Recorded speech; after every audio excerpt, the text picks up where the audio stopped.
Non saben o conto de dúas señoras que están xuntas de vacacións nun hotel e di unha delas: a comida deste sitio non hai que na trague. E a outra: xa, e as racións son moi cativeiras. Ben, para min a vida é iso, basicamente. Unha mestura de soidade, desgraza, sufrimento e apatía que, aínda por riba, termina enseguida. Outro chiste que me marcou é un que comúnmente se lle atribúe a Groucho Marx, pero paréceme que figura no libro de Freud. O chiste é a súa relación co inconsciente. O chiste di así, máis ou menos: xamais formaría parte dun club que me aceptase a min como membro. Esta é a chave que define a miña vida adulta no que concirne ás mulleres. Claro, ando remoendo nestas cousas porque hai pouco fixen os 40. Estarei a pasar unha crise, supoño. Non sei, non me importa facer anos, non son deses. Que sí, que dei algo pelado na coroa, pero non se me nota a idade en máis nada. Penso que vou a mellor, así que pasan os anos. Acabarei dando nun careco cativador, que é o contrario, digamos, dun atractivo canoso, non? Pero existe outra posibilidade. Tamén podo acabar por me converter nun baballoso deses que andan de paseo coa bolsa da compra polas cafeterías predicando o socialismo. Ani e máis eu separámonos e ando a cismar seguido no tema porque doulle voltas e máis voltas á nosa relación, analizo a miña vida, pero aínda non sei como se botou a perder a cousa. Hai un ano estábamos namorados. Claro, eu non sei, eu non son nada atravesado, nin teño tendencia a moucharme. De pequeno era un pícaro alegre, crieime en Brooklyn durante a Segunda Guerra Mundial. Ándame amouchado. Noto desganado de todo. Por que andas amouchado? Respóndelle o doutor. Por ler non sei o qué. Por ler, O universo expándese. O universo expándese. É que o universo é todo. E se segue a expandirse, chegará un momento no que estoupe e levarános a todos por diante. E a ti iso que máis che terá. Deixou de facer os deberes. É total. O universo non ten que ver cos deberes. Ti vives en Brooklyn e Brooklyn non se expande. E a che tardar aínda moitos millóns de anos en expandirse. Así que entre mentres temos que aproveitar ben a vida,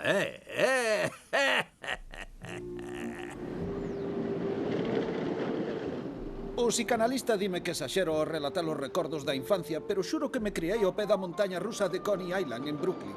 Supoño que daí virá o meu temperamento medio nervioso. Imaginación sempre tiven moita. O pensamento dispáraseme de golpe e cústame distinguir a fantasía da realidade. Meu pai era o encargado dos coches de choque. Aí o está, e aí estou eu, que aproveitaba sempre para liberar a carraxe por medio destes coches.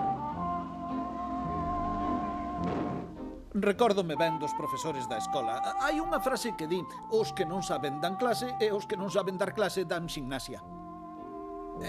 Claro, os que non valían para nada mandaban os dereitos para a nosa escola.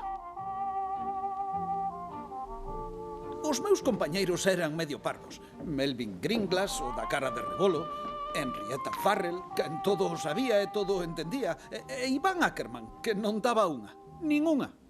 7 e 3 fan 9. Eran parvos redondos. No 42, eu xa descubrira as mulleres.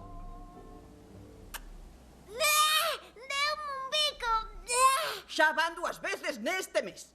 Pasa para aquí. Que mal ten? Pásame para aquí. Que mal ten? Vergonza che tiña que dar, Albi. Por que? Por manifestar a miña curiosidade sexual.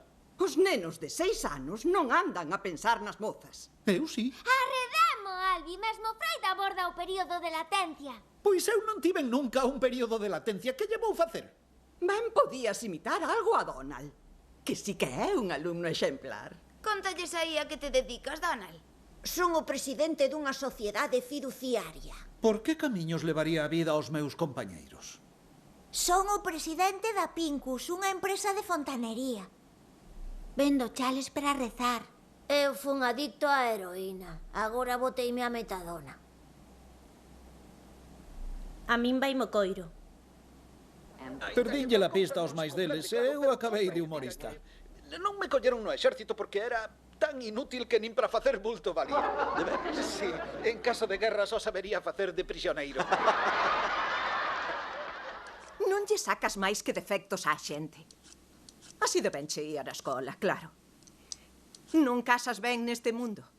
Agora serás famoso, pero segues desconfiando de todo.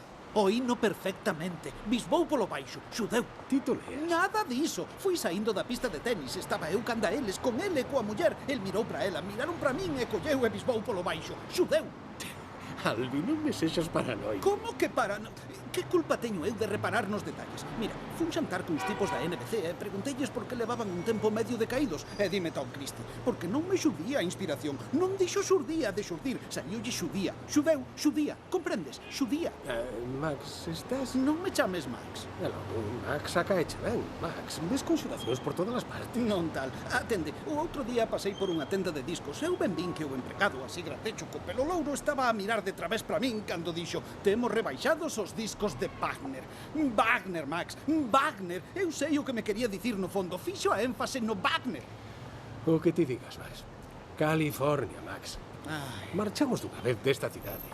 que non, Imos para Max. Os Ángeles, é onde se move o sector do espectáculo. Non podo, repítesmo de continuo, pero nágome vivir nunha cidade cuxa única vantaxe cultural é poder virar á dereita co semáforo en vermello. Veña, Max, xa está. Non vas chegar tarde onde Ani.